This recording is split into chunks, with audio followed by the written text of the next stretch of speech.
This is another piece that I wanted to share with you. I wanted to call this Passages. I wanted to read some passages from my book, More Myself, and kind of build with you on them and what I've taken from them. And also, like I said, it feels like we're at a place with passages where we're going through our own set of passages and where that's leading us and where that's taking us. I really like this one. This is from chapter 9. It says, it was right after I came back from Egypt, and I took first time I ever actually took a major break, and I went somewhere significant. And it really taught me a lot and changed a lot in me. And just the fact of doing it alone was a big deal. So here's what it says. Most of us take about 16 breaths per minute. That means we typically breathe 960 times an hour, or around 23,000 times a day.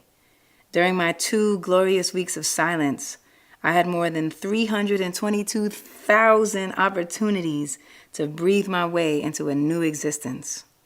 One exhale at a time, I let go of the urge to twist myself into a pretzel, trying to live up to others' expectations. I let go of the belief that if I stepped away, nothing would be there when I returned. And in place of that notion, I inhaled liberation. I inhaled the boundless brilliance and the boundlessness that once guided the Egyptians in crafting monuments of greatness. That's what 14 days of solitude can bring. Space to breathe, time to reflect, a chance to reimagine what your life can look like. When freedom tapped me on my shoulder, I answered loud and strong. Back in New York, my team immediately noticed a shift in me. I need 2 weeks off to myself before and after every tour, I announced. And when, ahead of a press day in Japan, my manager showed me the proposed schedule, it was crammed with wall-to-wall interviews, I pushed back. I need a 15-minute break every hour to keep from turning into a robot, I said. I began using the single most powerful word a pleaser can ever speak. No. It took practice. When pleasing has become your MO, it's tough to consistently begin holding your boundaries, but it gets easier the more you do it. You start to realize that the earth doesn't fall off its axis because you turned down a speaking engagement or even a movie role. The world keeps right on spinning, and the gift you give yourself is more energy to do the work you actually want to be doing. Saying no doesn't make you less of an artist or a human being. It makes you a stronger and more purposeful one.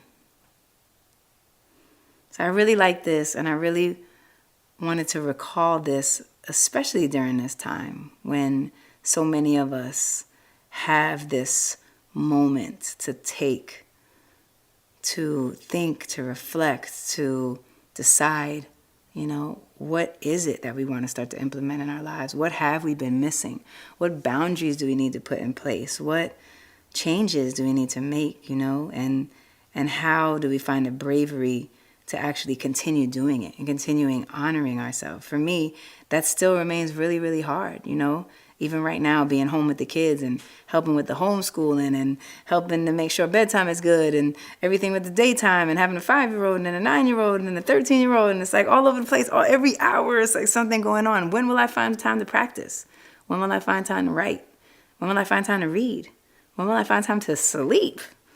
So just continuing, I'm even thinking now and thinking, how do I want to keep showing up for myself and creating boundaries that I need so that I can be a stronger human, a better mom, a better artist, a better Alicia, So I just want to leave you with that and have you think a little bit about what might you want to do and what boundaries you might need to set, and don't feel bad about setting them and about sticking to them and creating a time for you and telling everybody, this is what I need to be happy and healthy and to be myself. So good luck, because I know sometimes it's tricky to put that in and to find the strength to keep it in. But I wanted to remind us both, we can do it. Sending you super love.